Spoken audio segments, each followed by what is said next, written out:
అందరికీ నమస్తే అండి. ఈరోజైతే రేగుపళ్ళతో వచ్చేసాను అనమాట. రేగుపళ్ళతో చక్కగా రేగుపళ్ళు వడియాలు అయితే చేసేసుకుందాము.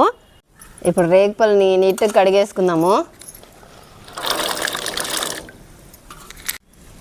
రేగుపళ్ళు అయితే కడిగేసాను. మనమైతే నేను దీన్ని నానపెట్టుకున్నాను అనమాట. నా దగ్గర పండు మిరపకాయలు లేదు, అందుకని చెప్పి ఎండు మిరపకాయలని కాసేపు అయితే నానపెట్టుకున్నాను. ఇంకా అవి కూడా వేసేసుకున్నాము. ఇంకా కొంచెం ఎక్కువే బెల్లం వేస్తున్నాను, ఎందుకంటే కారానికి తగిన బెల్లం ఉంటేనే బాగుంటుంది అనిపిస్తుంది. ఎందుకంటే రేగికాయ మనకి కొంచెం పులుపుగా ఉందన్నమాట. ఇంకా అందుకని పిల్లలు కూడా తినాలి కదా, అందుకని చెప్పి బెల్లం అయితే వేసేస్తున్నాను అనమాట. ఇంకా అలానే కొంచెం జీలకర్ర కూడా వేసేసుకున్నాము. ఇంకంతా కూడా దంచేసుకున్నాం చక్కగా.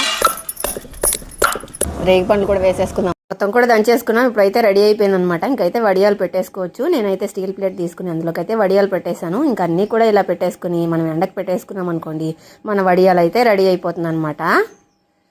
రేగిపండు వడియాలు అయితే ఎండడానికి టైం పడుతుంది, కాకపోతే మనం ఇప్పుడే టేస్ట్ చేద్దాము.